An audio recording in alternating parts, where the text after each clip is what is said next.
Hello everybody.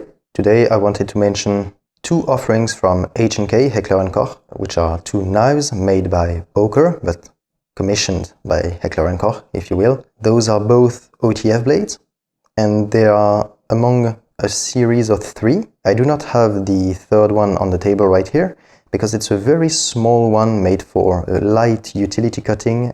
Both those blades can be gotten in my country for slightly more than 100 euros. And that to me is very appreciable, especially given the quality. As you will see, those blades are quite well made. The action is excellent, the steel is good, but we'll come to that in due time. For now, let's go to technical specs right quick.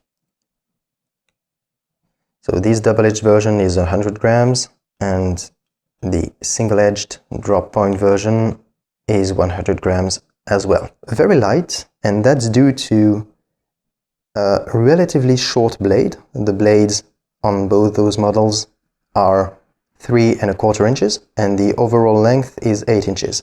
So those are definitely not large knives, especially for OTFs. Quite nice, very well proportioned, especially on the double-edged one. I think the symmetry combined with the very simple design and very straight design of the handle makes it appealing to the eye. So yeah, this model here is the SP001 and the double-edged is the SP002. The SP003 is again the smaller OTF knife that I do not have here. The blade steel is D2. The handle material is aluminum. The pocket clip is of course steel, and we have a glass breaker here on the end. The relief edge on this drop point version is extremely well done, very slicey. As you can see, the secondary bevel is barely not noticeable, and that gives you some idea of the thinness of the steel right behind the edge. I very much appreciate that. I tend to prefer slicier knives than sharpened pry bars, so this is very nice for detailed and very acute cutting, as well as the point here. As you can see, it's pretty, if I can get the camera to focus, it's pretty thin, definitely thin enough. And I do use this knife quite regularly, so there are some use marks, nothing to worry about. They do not come like that out of the box, of course. Now for the double-edged, same remarks here. The edges here are very well done as well. Maybe not as thin, of course, as on the drop point version here, but definitely thin enough to slice as well.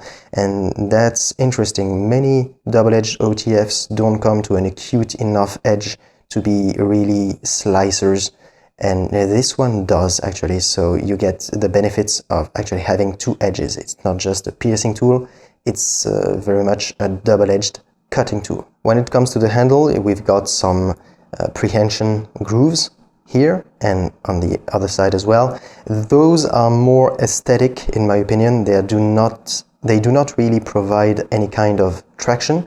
As you can see, they are barely noticeable on the side profile. They are not very deep and not very aggressive in their shape. So those are more an aesthetic touch. I think they are meant to remind the user of prehension grooves on the slide of a pistol. And they definitely do the job in this regard, but do not think of them as grip.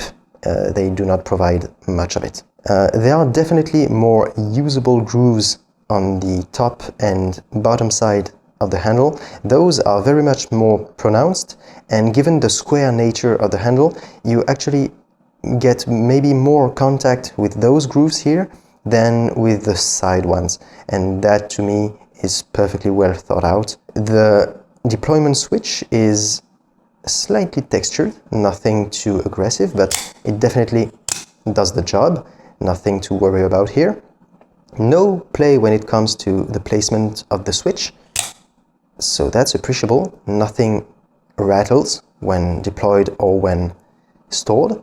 And the pocket clip is deep carry, of course, with just a little bit of glass breaker that sticks out of the pocket, and the tension is adequate. It shouldn't be too hard to extract from the pocket, but it definitely will stay in. I do appreciate that the clip sticks out quite a bit from the handle. That allows for easier sliding in and out of the pocket. You can easily stow this knife one-handed in a pants pocket, and that's actually nice for an OTF, which is a very one-handed operated blade. Let's try and have a listen to the action.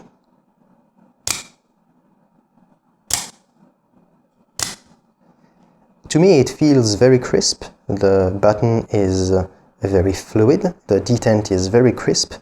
I don't perceive any kind of spring or rattling noise on deployment. The blade play is almost non-existent. I mean, there's barely any noticeable blade play. It's on par to me with most high-end OTFs. It's really barely noticeable. I very much like that. The tolerances are evidently well done. If I had to choose or pick one of those two, it would actually be the single-edged version because of how slicey it is. It makes it an excellent EDC blade.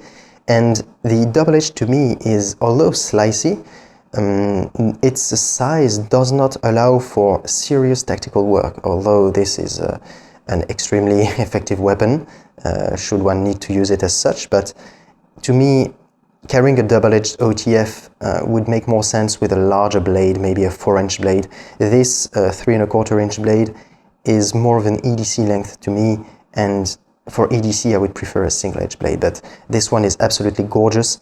I believe it to be the most beautiful of the two because of the symmetry, but if I had to pick just one, it would be this one simply for its utility potential. The handle to me is extremely well done, very sober, no markings except from a slight H&K engraving here in the middle and the Böker branding with a D2 steel on the base of the blade. We don't have any kind of billboard blade syndrome with these knives, and that's appreciable, especially from companies as prestigious as H&K, for instance.